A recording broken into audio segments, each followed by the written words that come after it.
Alam, balak yan ata. Bahay.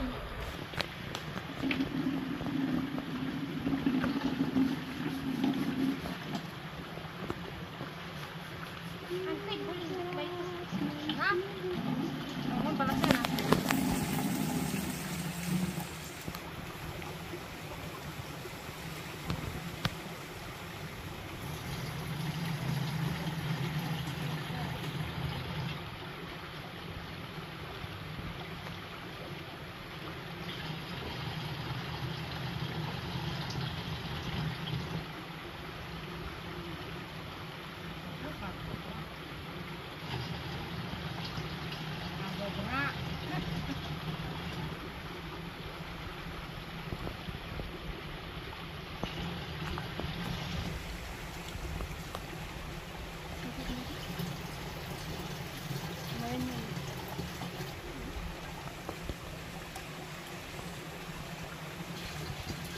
Enggak tarik.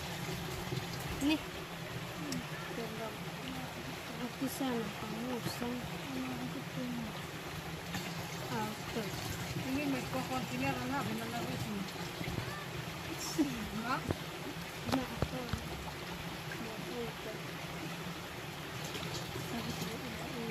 Nah, itu salah.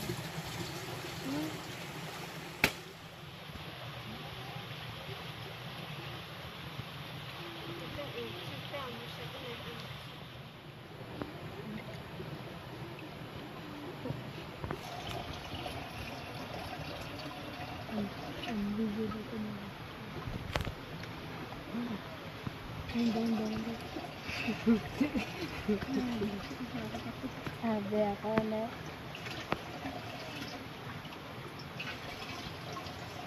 Kini kita mari.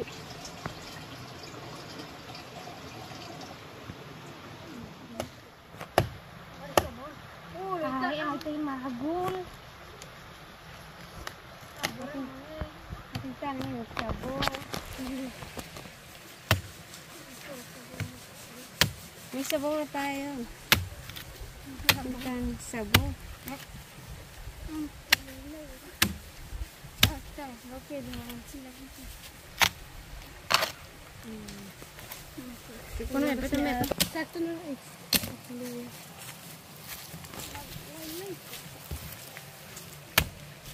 Ikan daw.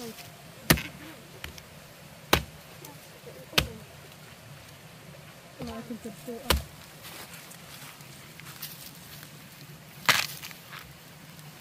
Hindi ba ba yun?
Hello! Ay, kabayo ka. Nasaan ang daanan? Ito. Ay, Diyos ko. Nandyan lang pala kayo. Ay, tika. Dito tayo daan. Ayun. Wow!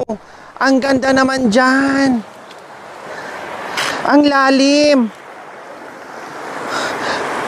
Marami na bang kuha? Ha? Kunti pa lang. Kailangan natin damihan yung kuha kasi pananghalian natin. Ha? Oh, mukhang meron na kayong kuha. Ayan oh, dinadampot nyo na. Last time po mga kabayan, pagpunta natin dito, no, ay malabo yung tubig. Ngayon malinaw.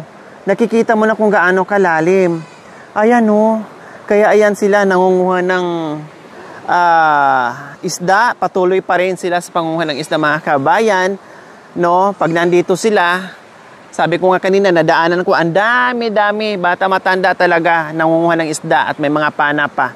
So nandito pala sila. Kumbaga kanya-kanya sila doon, Station 1, Station 2, Station 3, Station 4. Ganyan. No? Hindi pwedeng magsama-sama sila, lalong hindi sila makakuha ng isda. So, tanungin natin kung may kuha na ba o marami na ba. Nasaan yung huli nyo? Ay, sige, bababa ako ha.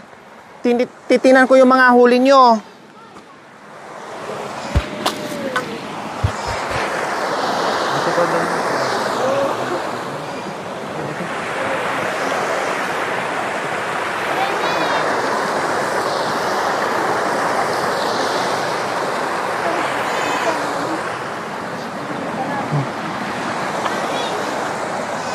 So ayan mga kabayan, hirapan tayo bumaba. Malaking bato.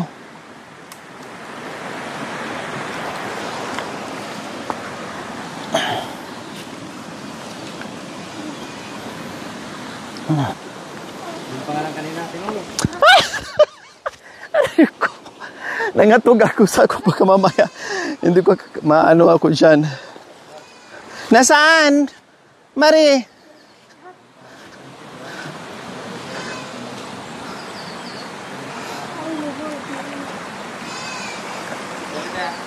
Patingin.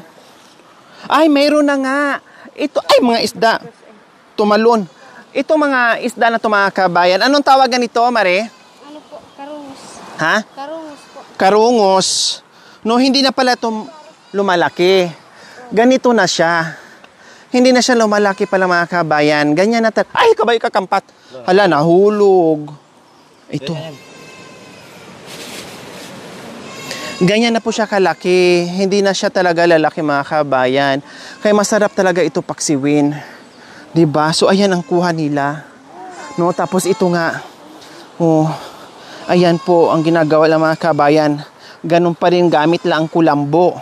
No, kasi kung hindi kulambo mga kabayan ang gagamitin nila, ganito lang naman kaliit at hindi naman nalalaki, mahirapan sila manghuli. Kaya talagang kulambo po ang gagamitin nila. At may mga maliliit na shrimp. Oh, 'di ba? May nadaanan ako kanina, may mga tilapia lang kuha. Marami po tilapia. Pero ang ginagamitan nila ng pana. May nakasalubong kami kanina, may nakahuling tilapia, no? Ginagamitan niya ng pana. Kayo hindi nyo Hindi po kami. mahuhuli, hindi mahuhuli diyan sa May mahuling isda malaki. malaki. Depende sa paglambat nyo. Ibuka mo. Yan. Oh, ganyan lang. Oh, wag yung ilubog yung itaas. Hindi, ganun. Ayan, baba konti. Yan. Oh, doon tingin, Mariette. Dito ka banda sa gitna, Yet. Malalim niya sa dito. Yan, ganyan. Okay, ibuka lang ha. O, pikit mo na kayo. Walang dayaan ha. Pikit lang ha. O, walang dayaan. Hanggat hindi ko sinabi na dumilat kayo, wag dumilat. Basta pikit lang.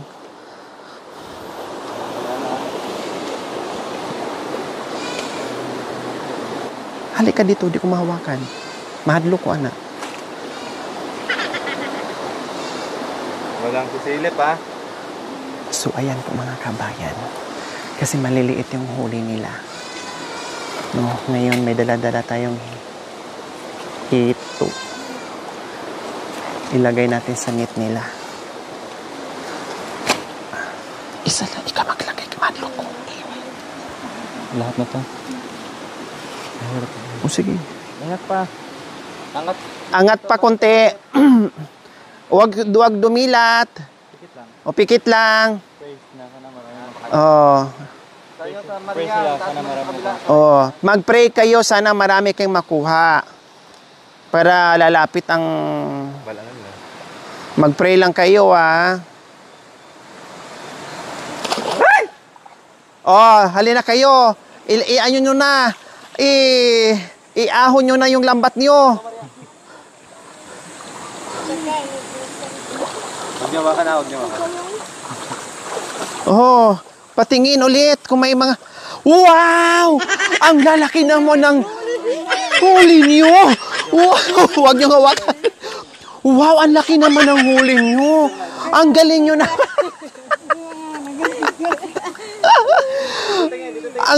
ang galing nyo naman manghuli. Ha? Pati bato kasama? Ang lalaki. Oh, di ba? Oh, may huli kayo. Talagang may iulam na tayo kasi ang liliit ng kuha nyo kanina. Huli nyo ngayon. Oh, alam yung ihawin yan. Itusok. Okay, sige. Kailangan wag nyong hawakan ha kasi matalim ang ano.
Ay.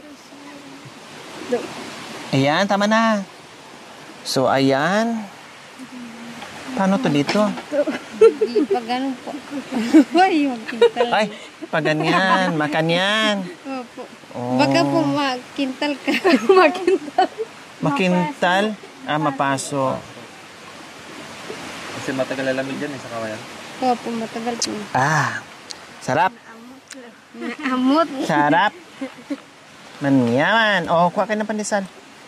Patikman mo yan natin, Mariet yung tubig. Kape po tayo. Malit, tikman mo yung tubig ng Pangasinan. Ito, bagong luto to. Yan. Baba natin tulin.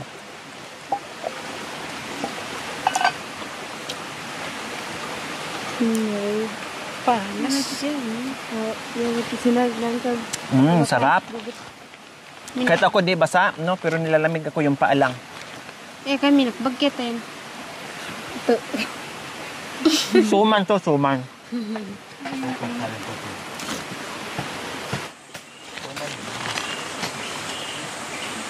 Manyan, nakapit. Manyan ka. Manyan ka pa. Ito. Sabakit. Manyaman ka. Ito, manyaman. Manyaman ka. Manyaman gumawa ng kape. Mariet ang taga na ng timba niyan. Maria. Si Marie. Mariet. Marin. Si Marie. Si Mariet. Si Murit. Pala letter M na. Lahat na. M. Mahirapan ako minsan eh. Arler. Si Marie. Si Mariet. Si Murit.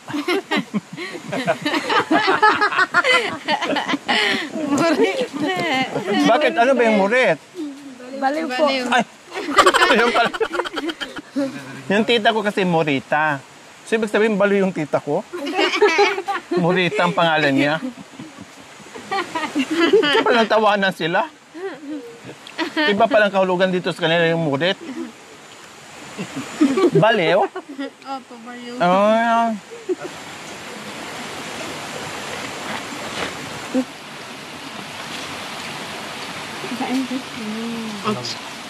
Hindi, ini, ganyan talaga yan. hinahanap po yung ganyan po kulay.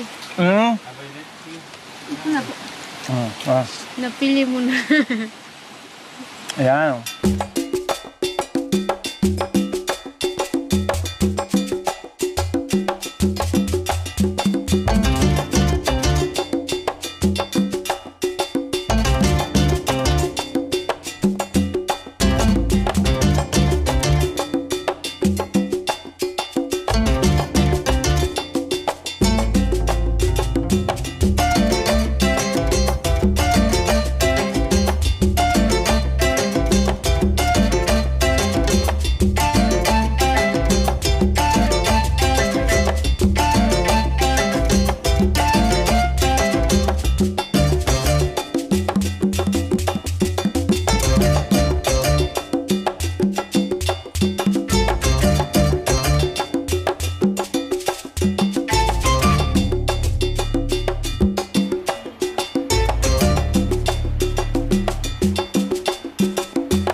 Jesus' name.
Mariet, 16 years old, magiging grade 12 po itong pasukan. 13 years old po ako nung namatay po yung tatay ko. Tinutulungan po yung nanay ko nagtatanim at saka po nagdadamo. Pag wala pong pasok, tapos pag wala na po kaming tinatanim, nanguhuli po kaming isda sa ilog para may pang-ulam po. Bakit gusto mo makapagtapos ng pag-aaral yet? Kasi po para po matulungan po yung nanay ko po. Criminology po. Ako po si Maria Cristina May, 24 years old,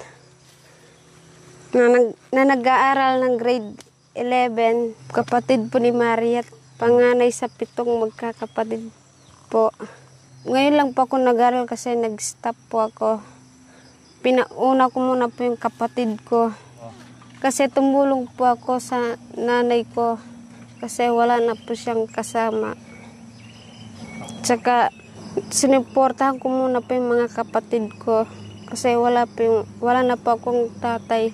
Kailangan po ng nanay ko po natulungan ko po siya para mairaos po namin yung mga kapatid ko. Pero ngayon po mag-aaral po ako ulit para ipagpatuloy ko po ang pangarap ko na maging teacher po.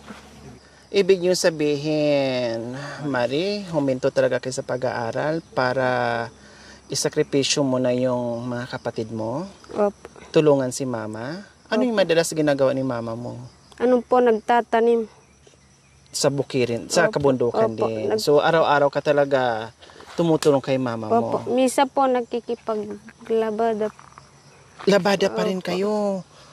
Oh, tumutulong ka din. Opo. O ngayon, paano yan?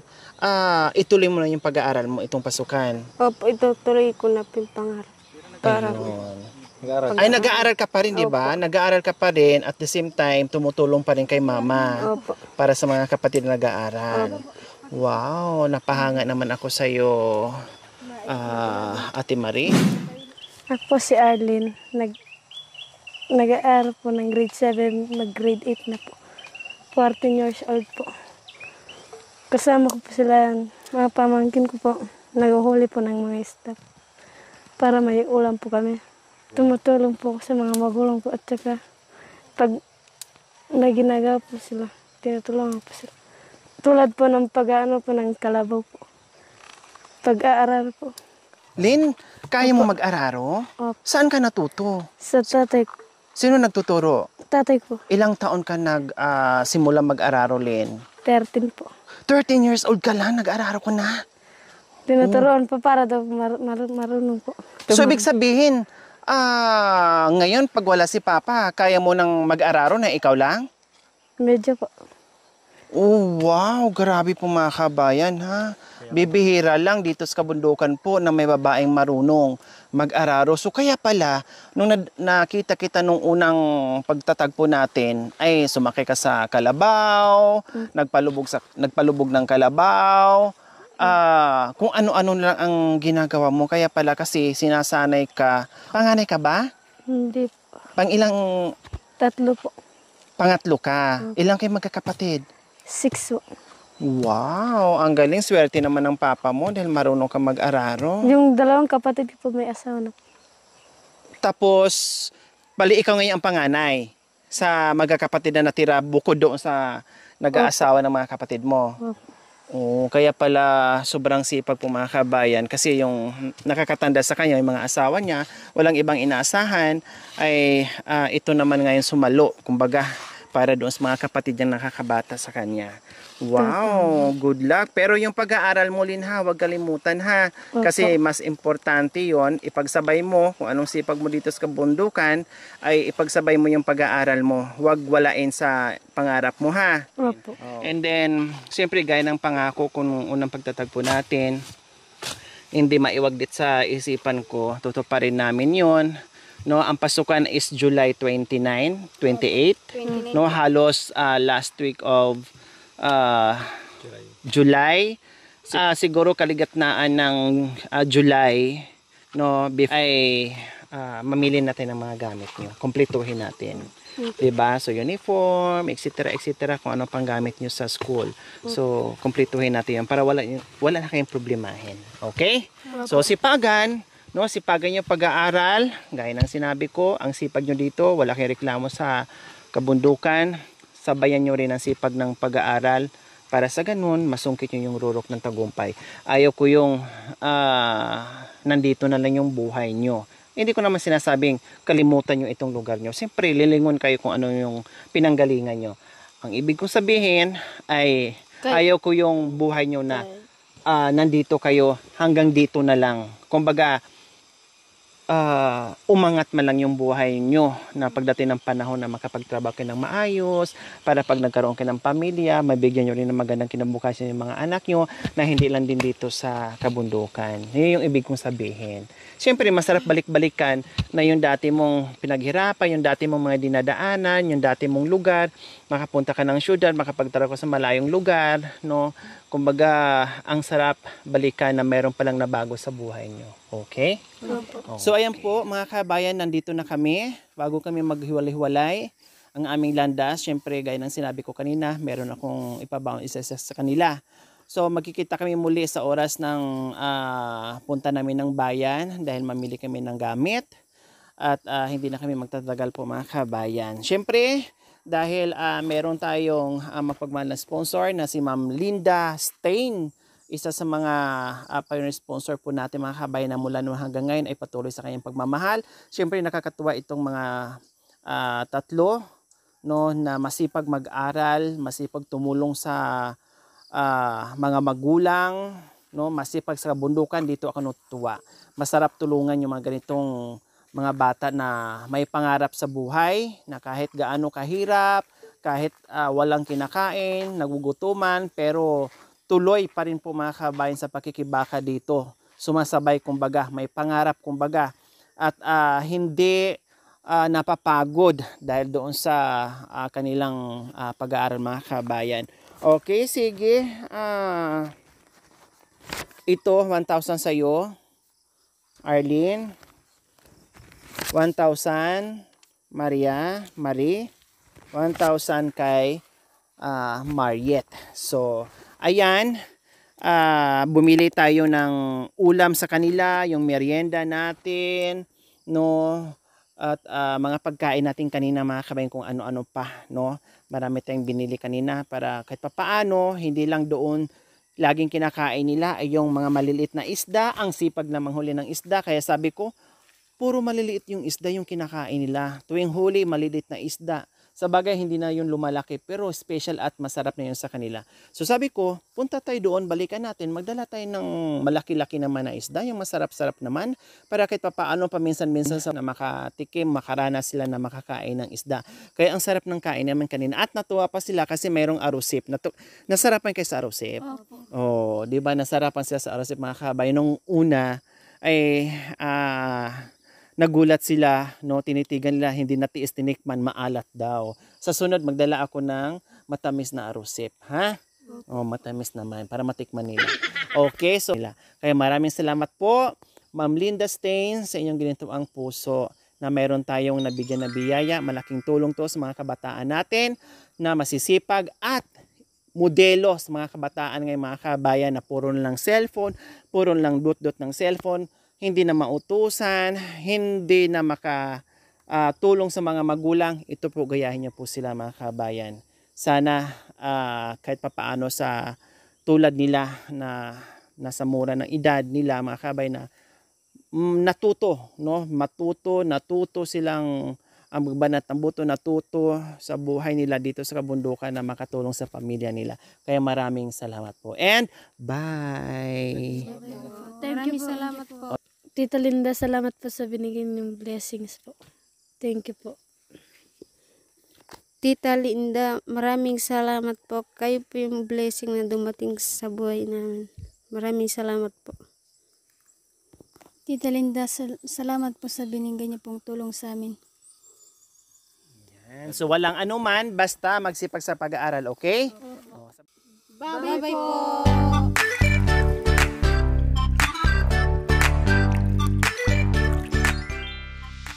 Thank you for watching. Don't forget to like, share, and subscribe.